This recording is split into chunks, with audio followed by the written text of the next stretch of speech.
Hi everyone! Good evening sa inyong lahat mga ka-channel. Andito ako sa Panama City Airport guys. So, sinusundo ko yung asawa ko galing Texas. So, landed niya around 11 o'clock in the night I guess. So, nandito na ako guys sa gilid lang ng kalsada. Hindi na ako nagpunta doon sa parking na magbabayad pa tayo kasi madali lang naman eh. Tapos, yan, maglalanded na siya ng 6 minutes I guess. So, andito ako ngayon, 11 o'clock almost na. So, gilay on sa airport from the house. From here is like an hour. I mean, no, 45 minutes to 1 hour. It depends the traffic, guys. So, dito ako kasama ng aso ko, guys. So nag-ano kasi doon, guys. Nagpunta yung asawa ko sa Dallas, Texas. Kasi may pinuntahan siya na, ano guys, na kaibigan niya, asawa ng kaibigan niya ay na-pass away guys. So, napunta siya sa kanyang funeral. And hindi kami nakasama kasi alam niya busy si Manay Tirang at saka nag-aral yung mga bata. Ayaw kong ipa-absent uli yung mga bata guys sa kayong trabaho ko. So, sabi ko sa niya, ikaw na lang magpunta doon. Oh, bahala ka na doon. So, yun naman guys. Ano siya, wala siya Thursday in the morning. And balik sa Sunday night. So then tomorrow guys, we don't have work. It's a holiday, it's a Labor Day. So pag walang klase, wala din kaming klase guys, wala din kaming pasok. So it depende guys kasi pag Labor Day, pag Government Day, wala kaming pasok. Pero pag sinasabing Columbus Day like that, meron kaming pasok. Mga estudyante wala. Kasi Columbus Day hindi siya government holiday. So, pasok kami pag ganyan. So, pag holiday time lang, pag government day, we don't have work, but they pay us. So, and also, like December, we have like, I think five holidays, 5 days that they pay us. And the rest, it's either you work or not, and then it's either you use your PTO or something like that. Depende sa iyo guys kung gusto mong magpasok, gusto mong gamitin yung PTO mo. So ayan guys, so bukas wala kaming pasok. Ayan, mag-airplane na. Naglanding ng airplane guys, oh. Ayan, naglanding na siya. Nandiyan yung asawa ko guys. Landing. So, ayan, magte-text na yan mamaya na nandyan na siya. So, ayun. Talagang kami ngayon simula nung nagpunta kami ng Ohio guys, tapos the first day of school, traveling to go Ohio, and talagang pagod ako guys, talagang. Tapos pagka the next 2 weeks, mayroon na naman siyang puntahan kasi nga yung asawa ng kaibigan niya nawala na. So hinatid ko na naman siya sa airport guys, napakaaga, Thursday, alas 3 ng umaga. Tapos balik ako sa bahay, diretso luto para sa mga anak, diretso dala sa eskwelahan, then balik, hatid na naman. Ganyan, so parang yung katawan ko guys, nagwi-withdraw yung kakapagod man, nag-withdraw sa kakapagod, you know. Tapos naghanap ng tulog ba yung katawan mo. So, pagka Thursday guys, nung umalis ang asawa ko ng Thursday morning, nag-duty ko ng hapon, nag-duty ko ng gabi, umuwi ko ng maaga guys. Kasi nag-text na yung asawa ko, we have landed. So, ayan. Okay. So, Thursday, umuwi ako ng maaga guys. Ginamit ko lang yung 5 hours na PTO ko para magiging 8 hours lang ako. So, sobrang pagod ko guys. Hindi ko na makaya sa katawan ko. Tapos, umuwi ko ng maaga. Siguro umuwi kami na 5. And then, alas 7 tulog na ako guys, hindi na kaya talaga. Sabi ng mga anak ko, Mami, maaga tayong matulog, hindi ako makatulog. Sabi ko, i-relax nyo na lang yung mind ninyo para makatulog kayo. So thankful na lang din guys, kasi nung Thursday na yun, it's supposed to be an open house for my children. Open house is like you go to their room, meet the teacher and everything. So, na-cancel nung time na yun. Gusto ko talaga pag mag-open house, nandiyan yung asawa ko para maitanong niya kung kumusta yung mga bata, like that. So, thankful nga na na-cancel. kasi hinahack yung internet. Alam mo naman dito guys, sa school guys, everything is in online. Everything is internet. Pag walang internet guys, wala din silang hindi sila maka-access for everything. So, parang balik sa 90s, yung alam natin yung sumusulat tayo sa blackboard like that. Dito, hindi na kasi yan dito uso yung sulat-sulat sa blackboard. Talagang internet na, computerized na, TV na malaki, nandun lahat. So, pag mawala ang internet, wala din. Maninibago sila ba? So, wala pa namang one time daw, na-hack yung internet. So, matagal-tagal talagang hindi nabalik ang internet, guys. So, parang bumalik sila nung sa atin na time dati na magsusulat ay sa blackboard. Talagang manual ba? Organic ba? Yung ganyan. So, yun yung dapat natin gawin. Na babalik sa organic, babalik sa dati kung ano tayong pinagdaanan natin ngayon. Pero, sa generation ngayon, hindi na. Lahat na talaga, computerized. Malaking TV sa harap ng room. Doon mo nakikita yung explanation like that. So, pag mawala ang electronics, pag mawala pag mawala ang internet, wala. So, yeah.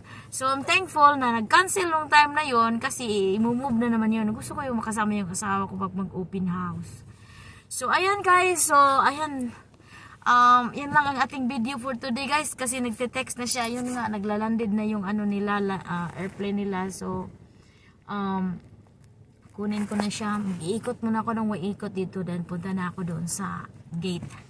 Alright guys, so pakita ko sa inyo mamaya, baka mabidyuhan ko pa siya pagdating niya, and thanks for watching. So nandito na tayo, malapit sa gate. So I'm pretty sure matagal-tagal pa kunti yun kasi yung hand carry luggage niya nilagay daw sa cabin kasi maraming pasahero for today. So ayan, matagal-tagalan pa siya guys hantay sa kanyang luggage. So mag-wait na lang tayo dito. Bawal pa naman mag-parking dito ng matagal. Is lang dito, pag maghatid lang or sundo na hindi matagal ba, kasi bawal mag-parking dito ng matagal. So, hanap-hanap tayo dito ng maipaparkingan ng maganda-ganda nga timing din ba na tapos na silang kumuha ng kanilang luggage. I'm pretty sure it's not done yet, but we'll see. Parang ako lang ang isa ditong nagsundo walang car, walang everything. Wala pa yata. Okay, dito na lang tayo. So, nakita nyo, no parking, active loading and unloading only. Violators will be seated by the toll and owner's expenses. So, dito na lang tayo guys. Maghanap tayo ng maano-ano ditong parking dito guys na hindi sagabal sa ibang tao. Dito tayo.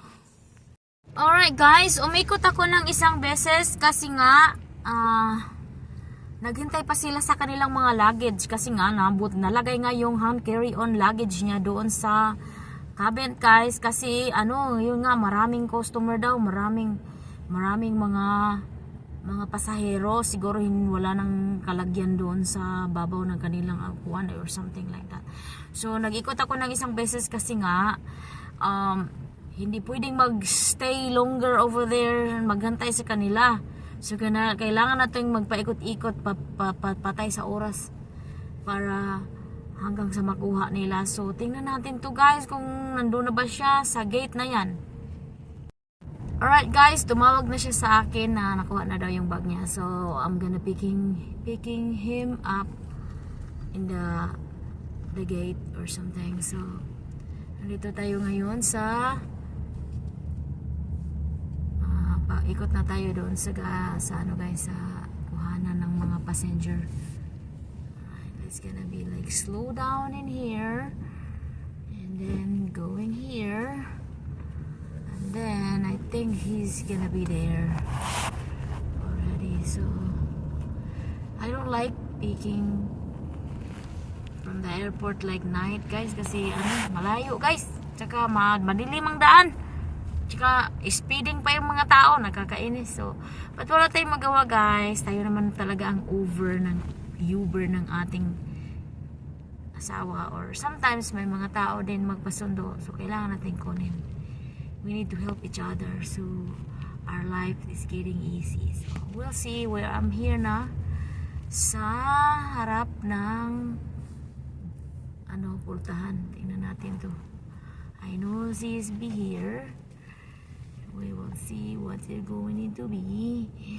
And there's so much people here. So.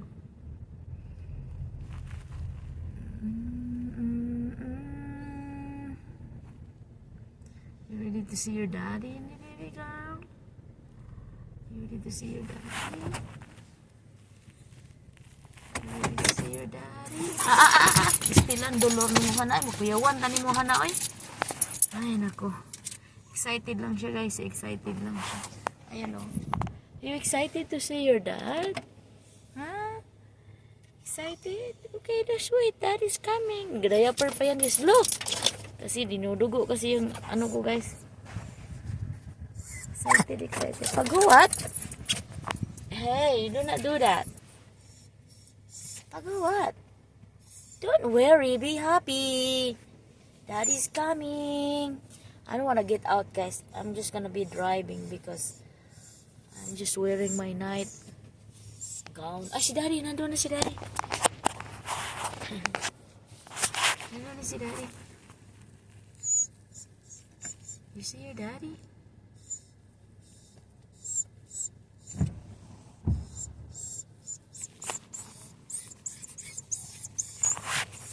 He didn't notice me guys, so it's okay Nana, it's okay, we're just gonna go.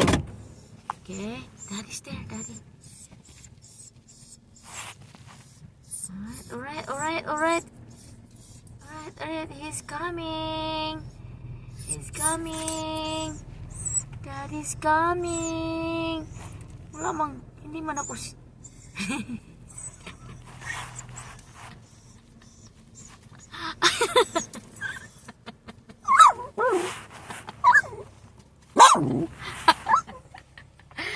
oh goodness. He missed you, Dad. Hurry up. Sorry, Hannah. Stop, don't do that. I wondered if that was you. Yeah, why are you coming here right away? Because I couldn't tell it was you. Do you want me to drive? Hey. It was wide open. Look at her. Hoy, paghuwat. Oy! Hoy, you stay here. You stay. Pastilan, dulo. You stay. Daddy, you. Sorry na, God. Sorry na. No kiss for me? How are you, Daddy? Right. I got him, guys, so I gotta go home. Do you want me to drive? Sure. Alright.